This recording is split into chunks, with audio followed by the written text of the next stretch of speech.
É bom estar aqui com vocês. Eu estou falando aqui de Gravatá. A gente está aqui num encontro, né, com os pastores de todo o território da nossa União Nordeste, como nós chamamos.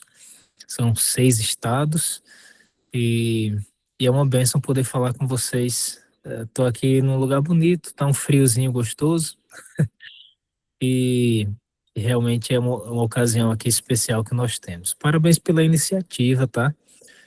Quando o pastor Vandelis me convidou e explicou, né, a motivação, os objetivos desses encontros aqui, eu fiquei realmente muito feliz, porque eu acho que é uma iniciativa muito nobre, que abençoa os homens, abençoa as suas famílias, naturalmente, respectivamente, e abençoa vocês também, né, as esposas. Alguns talvez nem sejam casadas, mas se preparam para isso e já começam a buscar, né, a orientação do Senhor, para que realmente possam fazer o melhor por elas próprias, mas pela família, para que todos vivamos realmente na presença do Senhor.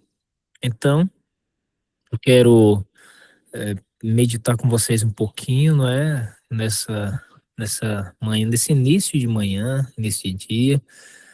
Eu atualmente estou na MRP como líder de alguns ministérios, e dentre eles o Ministério do Homem também. Esse ministério é um ministério novo no contexto da Igreja Adventista. Na prática, né, no manual da nossa igreja, ele já aparece ali há alguns anos, mas por alguma razão a gente foi deixando ali para um segundo plano, né? Essa questão do desenvolvimento realmente do Ministério dos Homens. Inclusive, semana passada eu estava em Campina Grande conversando com os pastores da região de Campina Grande, que inclui aí Buqueirão, né? O pastor Vandelli estava lá também. E a gente conversava exatamente sobre como a gente desenvolver melhor, né, esse ministério nas nossas congregações, ou pelo menos a nível distrital, porque a gente hoje entende que também existe uma carência de pessoas para liderar, são muitos ministérios e a gente não tem tantos líderes assim. Então, pelo menos a nível distrital, a gente tem uma iniciativa, realmente ajuda bastante, né?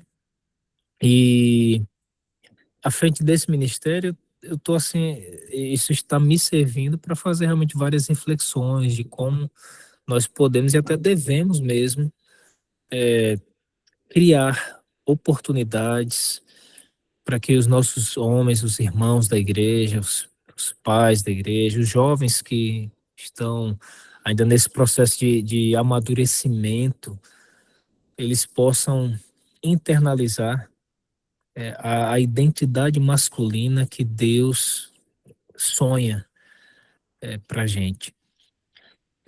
Me permitam então fazer essa oração com vocês e avançar um pouco aqui na, na introdução, melhor, no desenvolvimento dessa mensagem, tá bem? Vamos orar.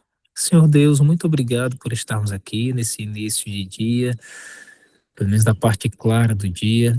Obrigado porque o Senhor é bom, sua misericórdia dura para sempre, se renova a cada manhã e hoje, mais uma vez, se renova na nossa vida. Nós cremos nisso, nos apossamos dessa promessa e queremos ainda humildemente pedir ao Senhor que fale ao nosso coração, que nos abençoe, que nos oriente em todas as coisas, que a tua palavra seja o nosso guia, que teu Espírito seja o impulsionador de cada uma das nossas ações, que Cristo habite em nós.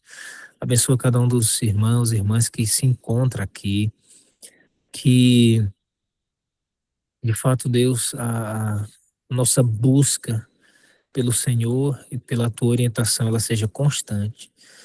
Perdoa os nossos pecados e nos faz caminhar contigo, viver realmente em tua presença. Abençoa as famílias que estão aqui representadas, todos os que de alguma forma terão acesso também a esse conteúdo, desse culto, dessa mensagem. E oramos por isso em nome de Jesus. Amém. Amém. Muito bem, pessoal. Eu quero começar pensando com vocês no seguinte. Hoje, e o tema que eu fui convidado a trazer aqui nesta manhã foi o seguinte tema. Deixa eu encontrar aqui. Como lidar com a pressão masculina de prover, proteger, liderar, resolver tudo e guiar a família em Cristo. E essa pressão, ela é real, tá bem? Ela é real. Eu falo como alguém, já passei dos 40, tô casado, vou completar 19 anos de casado, é, agora em dezembro, dia 9 de dezembro, completamos 19 anos, né, de casamento. Temos agora uma filhinha de 2 anos e meio de idade, a coisa mais linda. Demorou muito a vir, né? É verdade que sim. E nós nunca evitamos, mas ela demorou. E graças a Deus é um milagre na nossa vida. Quando eu estive aí na igreja do Bairro Novo, eu me lembro de ter contado alguma coisa também para vocês. Então, assim, ao longo da trajetória, as pressões sobre o homem, elas realmente acontecem de forma natural, eu diria. Às vezes não tem ninguém exatamente pressionando, mas o homem sente o peso das suas responsabilidades, pelo menos os que são mais conscientes, né, das suas responsabilidades. E às vezes as pressões também são impostas, né, pelo emprego, a sociedade ao redor, às vezes a família, e quando eu digo a família não é exatamente a esposa, ou os filhos, não são exatamente vocês, mas o contexto familiar, a família de origem, né? Os pais cobram, a sociedade. Então, assim, ao redor existe pressão, internamente existe pressão.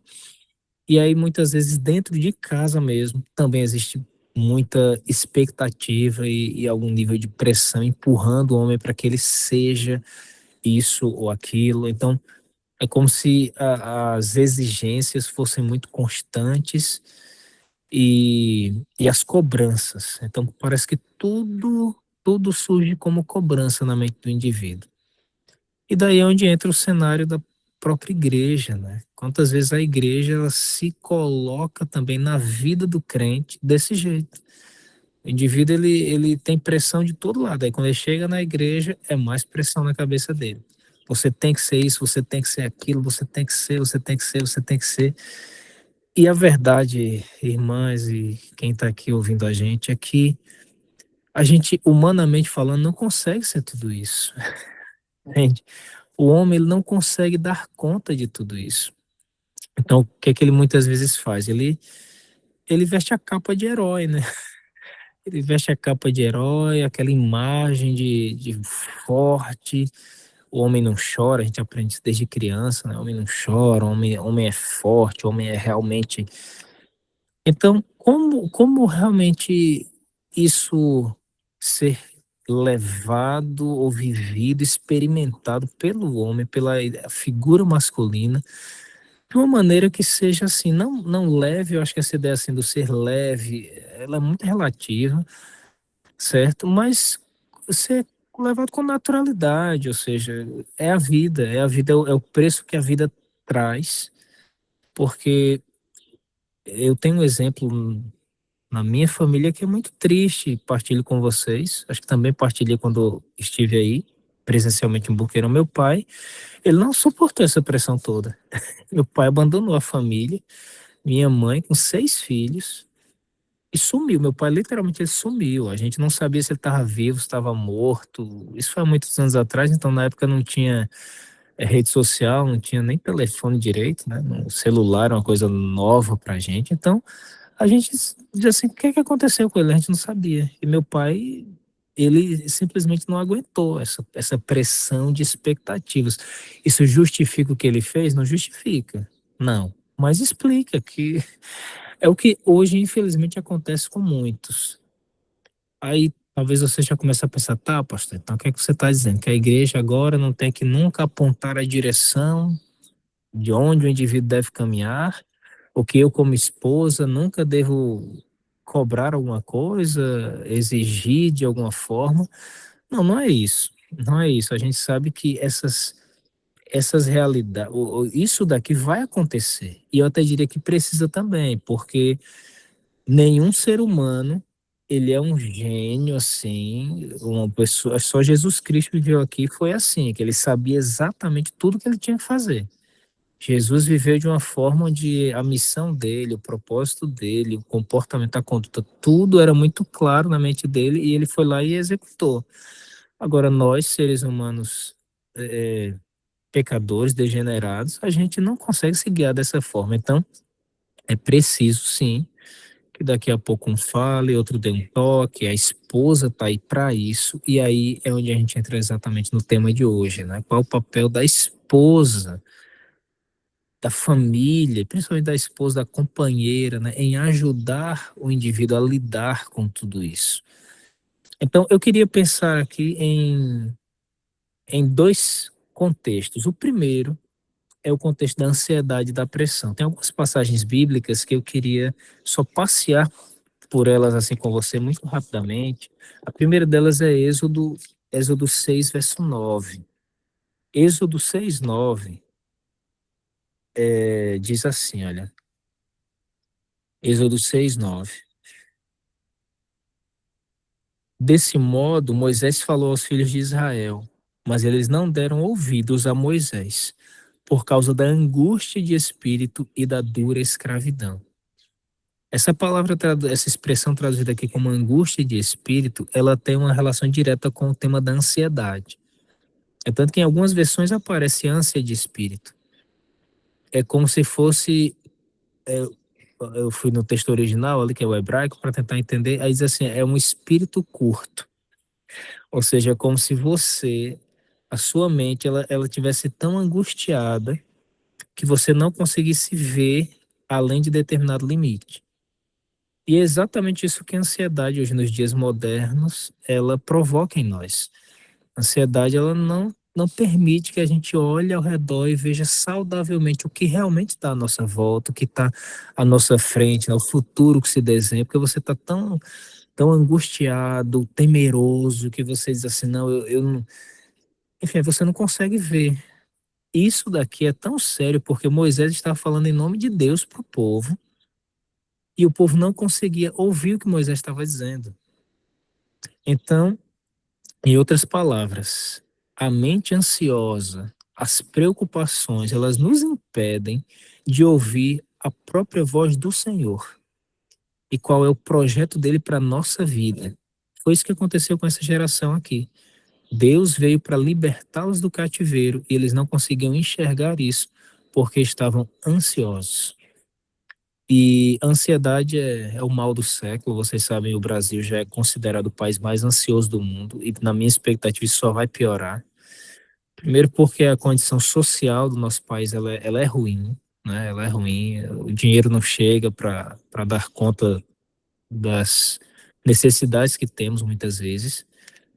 E para piorar ainda, a gente hoje utiliza demais as telas nas redes sociais, e isso também já é comprovadamente pelos cientistas de que faz mal para a nossa saúde emocional, né? Então, eu acho que esse cenário não tende a melhorar, mas Deus nos convida a dar a volta a tudo isso, é fugir dessa ansiedade, dessas preocupações, dessas antecipações de uma coisa que vai acontecer ainda daqui a 2, 3 dias. E aí eu vou para as palavras de Cristo em Mateus 6, Mateus 6, 34, né? É a segunda passagem que eu dou essa olhadinha aqui com você. Mateus 6, 34, que é um verso até mais conhecido. Esse daí que eu li em Êxodo, talvez você nunca tinha parado para ver, né? Essa parte, não tinha ainda refletido nisso.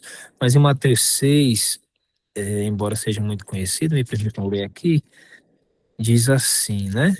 E o contexto de Mateus 6,33 é a busca pela sobrevivência. E não só. Nos dias de Cristo, aquela sociedade era muito materialista, tá? As pessoas viviam em função de ter e de aparentar o que tinham. Então não se, não se assim, não é muito diferente do que a gente tem hoje em dia, né?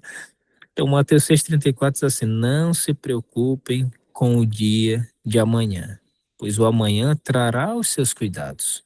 Basta ao dia o seu próprio mal. Então, Jesus já está dando a receita. Viva um dia de cada vez. Enfrente as lutas desse dia. Vença hoje. E amanhã você começa, né? Tudo novamente. A força que eu vou te dar. Então, esse é mais um conselho. Depois aí tem mais dois outros versos que eu preciso passar por eles aqui, que são Filipenses. E quando a Flávia foi ler Filipenses, eu disse, olha, será que ela vai ler o verso que eu tenho aqui? Mas não, era um outro, né? Filipenses 4, Paulo aqui escreve de uma prisão, tá? Isso daqui é muito curioso. É um prisioneiro aconselhando quem está do lado de fora.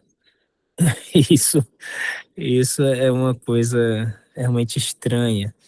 E são conselhos os mais sábios possíveis.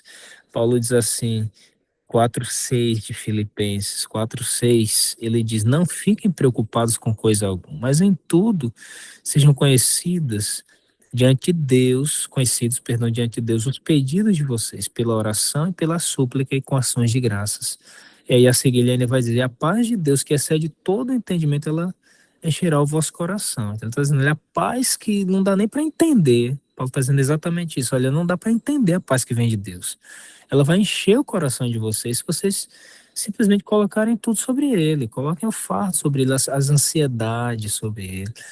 Eu gosto de falar desse tema da ansiedade porque pode até não parecer pela, pela minha, pelo meu temperamento que eu sou uma pessoa ansiosa. Muita gente, quando eu digo que sou ansioso, ela se espanta um pouquinho. Mas eu sou ansioso. Para vocês terem ideia, essa noite eu quase não dormi. Porque eu tive até pesadelo. Eu sonho assim, eu acordava, era 6h22. Pastor Vandelis me ligando. Rapaz, cadê você? O culto aqui, o povo ficou esperando e você. Porque realmente eu até evito um pouco o convite para os cultos de madrugada, embora eu costume me acordar cedo, mas quando tem assim pessoas me esperando cedo, eu fico naquela coisa. Então, desde 3h30 da manhã que eu tô me acordando, cochilando e acordando, por causa da ansiedade. Então, assim, a ansiedade, as pressões, as preocupações, elas fazem parte da nossa vida e pode ser que alguém não tenha ansiedade de um ponto de vista assim, um pouco mais clínico, eu vou usar essa expressão, mas coisa mais ou coisa menos, todo mundo hoje em dia vive, né? Convive com ansiedades. E hoje a gente deu nome a isso, né? No passado, tudo isso também já existia, mas a gente não, não, não traduzia, né, com esse termo. E aí, o último verso que eu quero ver com você rapidamente, ainda nesse contexto, né, das ansiedades, expectativas, pressões, é 1 Pedro 5:7. 1 Pedro 5:7, que é mais uma vez um conselho do Senhor, né, falando aqui, coração do seu povo. Ele diz assim, olha, lancem sobre ele todas as suas ansiedades, porque ele cuida de vocês. Aí aqui é uma promessa de fé mesmo, olha, ele cuida de vocês, coloquem sobre ele todas as ansiedades, as preocupações. Então, se tem uma coisa que você, como mulher de Deus, precisa viver, é colocar tudo nas mãos do Senhor, certo? Está escrito, a promessa é Deus cuida. Ele cuida e Pedro aprendeu isso com Cristo, certo? Ele aprendeu lá no sermão da montanha, quando Jesus ensinou, Pedro captou e aquele, ele só fez colocar no papel, disse assim, olha, Deus cuida, Jesus me ensinou que ele cuida e ele cuida mesmo. E Pedro foi um homem que se dedicou muito à causa, tinha sua família, enfrentou tantas e tantas pressões, depois morreu crucificado de cabeça para baixo. Mas ele diz assim: Deus cuida do seu povo. Então é alguém que morreu sendo um Marte, mas nunca deixou de acreditar que Deus estava cuidando. Então, o foco é: ansiedade pode comprometer até mesmo a minha capacidade de ouvir a voz de Deus. Como é que eu me livro disso? Colocando minhas preocupações nas mãos do Senhor. Se é um quadro mais voltado assim para um aspecto já mais clínico, aquele nível de ansiedade que já é o patológico, como se fala, aí não é somente oração, certo? É como quando você está com uma doença física e você tem que procurar um médico. Se você está com um pulmão ruim, um baço ruim, um fígado, você tem que procurar um médico, você tem que tomar um remedinho, que seja natural, que seja farmacológico, você toma, e aí você se cuida, certo? Então, às vezes, uma esposa, se você percebe que a sua ansiedade está muito alta, o seu marido está com um grau de ansiedade muito alto, aí você tem que se encaminhar realmente para um profissional. A gente tem os psicólogos, os terapeutas para ajudar nisso. A gente tem os psiquiatras, que eu sei que muita gente ainda tem assim, um pavor quando se fala em psiquiatra, mas não tem pavor quando se fala num médico oncológico, quando se fala num médico. Então, assim, qual o problema do psiquiatra, certo? Nós acreditamos, irmãos, que Deus deu sabedoria, sim, isso é a medicina para nos ajudar, ok? Então, essa é uma parte assim que eu precisava, né, desenhar aqui com vocês. Agora, para avançar aqui para a conclusão, até por conta do horário, a outra coisa que a gente precisa também enxergar é a nossa visão do que Deus realmente pensa. Porque assim, a família é uma coisa, a igreja fica ali martelando. Afinal, como é que Deus pode reestruturar o homem, a identidade masculina, se hoje a coisa está tão degenerada, está tão assim desordenada mesmo? Por um lado, homens extremamente sensibilizados, certo? Com características até mais femininas do que masculinas. Não quer dizer que o homem não possa ser sensível, ele tem que ter essa dose de sensibilidade. Isso é até necessário mesmo para que haja empatia, né? Cuidado com a família e etc. Mas por outro lado, tem aqueles homens que ainda permanecem numa cultura assim muito machista, aquela coisa assim dominadora, parece que vivem num tempo assim que não cabe mais, na verdade, nos planos de Deus nunca, nunca nem era para ter sido assim, certo? Para vocês terem ideia, nos dias de Abraão, por exemplo, quando Deus tira Abraão de Ur, né, o homem era dono da família, a mulher ele podia matar a mulher, matar os filhos, em Ur dos Caldeus, né? Aí Deus tira Abraão, ensina Abraão outra forma de lidar com a esposa, com os filhos, com os servos.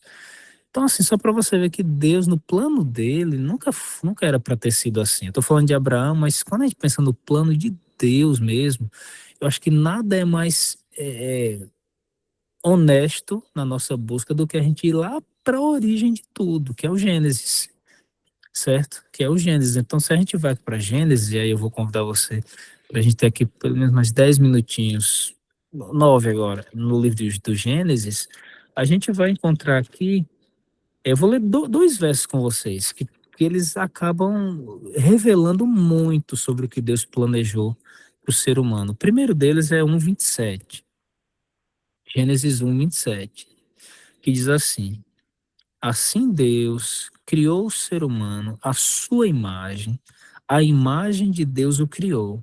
Homem e mulher os criou. E aí eu tenho que contar uma coisa para vocês. Eu só fui aprender, não faz muito tempo atrás, o que realmente significava esse ser criado à imagem de Deus, porque durante quase toda a minha vida eu entendi que o ser humano tem essa forma física aqui, porque Deus tem essa mesma forma física, só que Deus assim, gigante, entendeu? É igual a musiquinha dos Arautos do Rei, né? Qual o tamanho do braço? E eu perguntava para minha mãe quando era criança também, qual o tamanho de Deus? Aí ela ia dizendo, é grande mesmo. Não, mas mãe, mais grande e maior do que essa porta. Eu me lembro de ter essa conversa com meu pequenininho, perguntando para ela, né? Então, na minha cabeça, a imagem de Deus, do ser humano, é porque Deus tem dois olhos, um nariz e uma boca, só que no fundo não é isso que o texto está dizendo. A proposta do texto é dizer assim, que Deus, ele tem características, certo? Deus, ele é racional, Deus também tem as suas emoções, não é isso que a Bíblia vai nos contando? Deus, ele dialoga, Deus, ele... Então, todas essas características que Deus tem, esquecendo a parte do aspecto físico, Deus comunicou ao ser humano, Deus transmitiu ao ser humano. Inclusive, uma coisa que Deus transmitiu aqui nessa origem foi a própria santidade.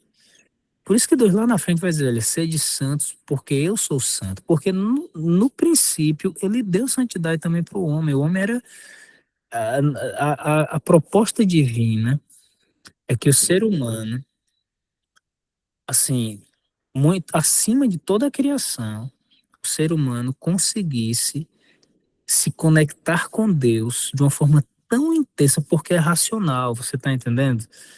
O passarinho que está cantando aqui ao meu redor, a coisa mais linda aqui, os passarinhos, eles se conectam com o Criador. Mas é uma coisa instintiva, né? O ser humano seria por convicção, por comunicação, por, sabe, falar e ouvir mesmo. É uma coisa linda. Então, a glória de Deus, ela não deveria se refletir no sol, na lua, nas estrelas. A glória de Deus deveria se refletir no ser humano. Por isso, o ser humano é a obra-prima da criação. E o homem, o sexo masculino, ele deveria ser o regente de tudo isso do ponto de vista do nosso planeta aqui. Percebe? Então, quando Deus criou, foi pensando nisso. Olha, Adão, você vai ser o reflexo da minha glória. Tudo isso aqui é lindo, Adão, mas nada vai me refletir melhor do que você. Aí você diz, que coisa linda, né? E é muito bonito mesmo pensar dessa forma. E aí que tá. Isso precisa ser visto, apresentado, sem um tom de exigência, sem um tom de cobrança, entendeu? Olha, tem que ser isso daqui, ou você tem que refletir a glória de Deus. Acho que o ser humano tem que sentir o desejo, o toque, a necessidade. Ele dizer assim: olha, eu fui criado para isso. E eu quero muito viver isso. Eu quero, porque ainda dá para a gente refletir, nem que sejam os lampejos, mas a glória de Deus ainda se manifesta e pode se manifestar na vida do ser humano. Como? Aí a conexão que foi perdida com a entrada do pecado. O pecado veio e quebrou, né? Quebrou essa conexão. Então, a partir do momento em que o ser humano ele se conecta, aí a coisa começa a mudar de cenário. O homem sem Deus e o sexo masculino sem Deus, gente, é perdido demais.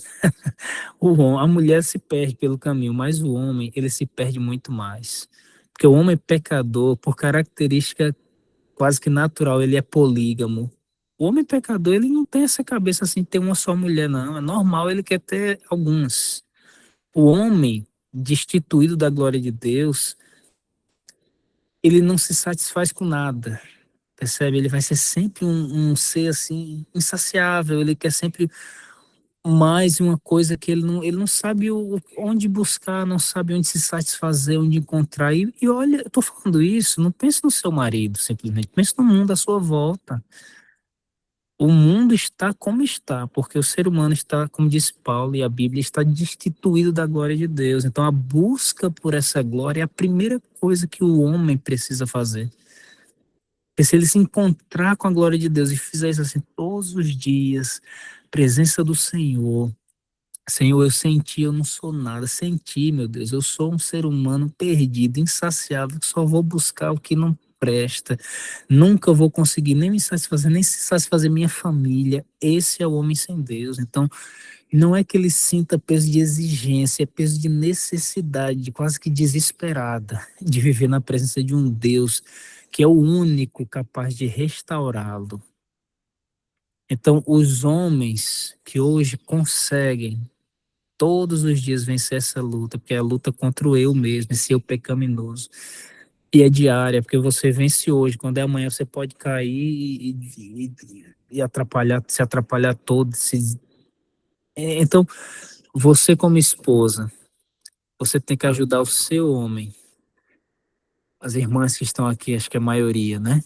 Você tem que ajudar o seu homem a se encontrar com Deus. É o homem e Deus. Essa é a primeira ênfase. Porque com Deus aí realmente ele vai viver, né? Ele vai encontrar vida, vida em abundância, como Jesus falou. Segunda coisa, nessa busca, é o homem se encontrar consigo mesmo.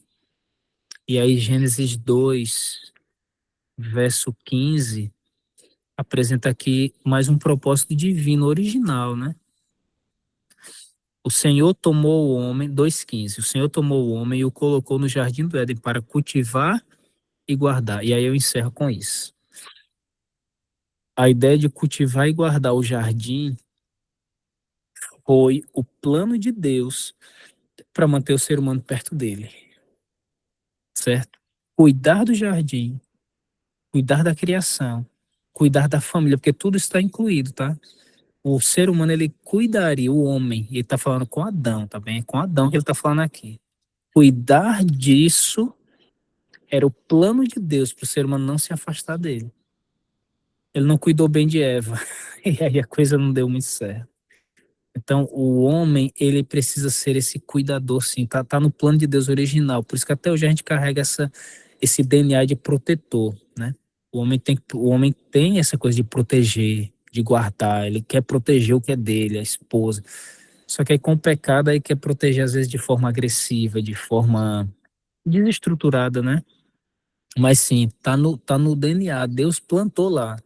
A gente tem que cultivar, tem que guardar, tem que proteger, tem que amar, tem que dizer assim, olha, Deus me deu isso daqui. E enquanto eu estiver cuidando disso, eu fico mais perto dele, porque quando eu cuido das coisas de Deus, eu fico mais perto de Deus. E tudo que ele coloca nas mãos do homem é para o homem cuidar. Então, isso aqui dá para a gente conversar mais, só que o tempo agora já não permite. Eu oro a Deus para que eu, como homem também, como um ser humano, sexo masculino, que tem uma família, eu consiga viver isso daqui com o meu coração cheio de alegria. Não por peso, não por exigência. E eu oro a Deus para que você como uma mulher de Deus, consiga ajudar o seu companheiro a encontrar isso daqui, o caminho de volta para Deus, o caminho de volta para Ele mesmo, como alguém que protege com coragem, mas aquela coragem que é, como eu poderia dizer, é uma coragem que ela, ela, ela tem amor, certo? Não é coragem simplesmente por bravura, violência, não. É coragem com amor. É cuidado, sim, mas é um cuidado também praticado assim com a maior dedicação possível. Isso tem que fluir. Isso tem que fluir em um coração cheio da presença de Deus, do Deus Criador, que leve a gente de volta ao plano original. Deus abençoe muito vocês. Me abençoe também. E que a gente possa ter a alegria, a grata satisfação de ver homens de Deus, conectados com o Criador e vivendo todo o propósito que Ele desenhou para a gente. Em nome de Jesus. Amém.